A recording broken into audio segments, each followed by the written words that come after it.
Salman was studying engineering in his first year at University of Waterloo. During his second semester in that year, he got into a car accident. And after that car accident, shortly after that, he was diagnosed with schizophrenia. For our family, it was shock. We really didn't know how to react. But we reacted the way any family, I would think, would react, and that was supporting and loving him unconditionally.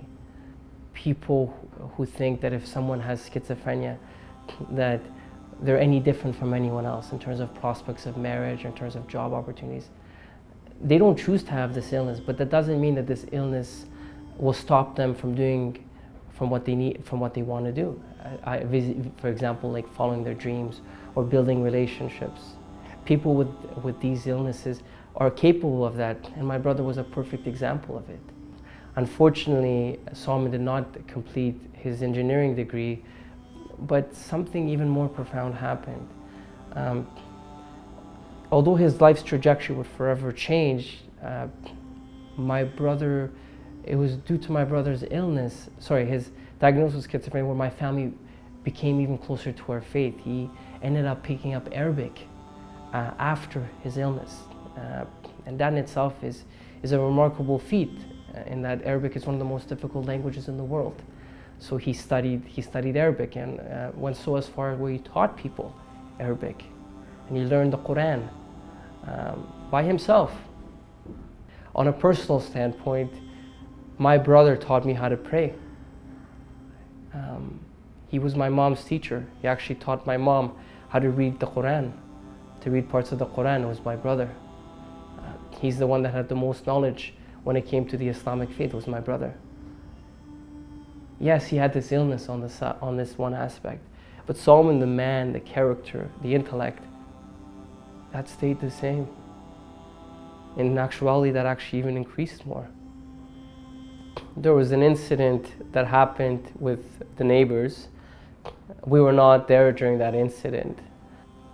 My family's reaction was to, for my brother to get help, and that was for him to be at a mental health facility. And we tried our best to make those arrangements. And that's what any family would do. And one of those arrangements was trying to see him. My parents, my mom and dad, tried to see him 3 times. They weren't able to see him. Myself and my younger brother tried to see him once. Again, we were denied. So that was our reaction. Our reaction was, we need to get my brother help, and that help consisted of, getting him transferred to a mental health facility. It was a late, it was Thursday evening. This was December 15, 2016. I was upstairs in my room. My sister and my parents were with my nephews and nieces were downstairs, and 2 police officers knocked at the family door, and my dad answered the call. My dad answered the door, and they told my father at that time that Salman died. When we saw his body, there was bruises throughout his body. When we saw his body, and when we buried it, there was a huge gash on his forehead, but there was bruises throughout his hands, his legs, his torso, everywhere. He had a horrific death, and one which no human being deserves to die the way my brother died.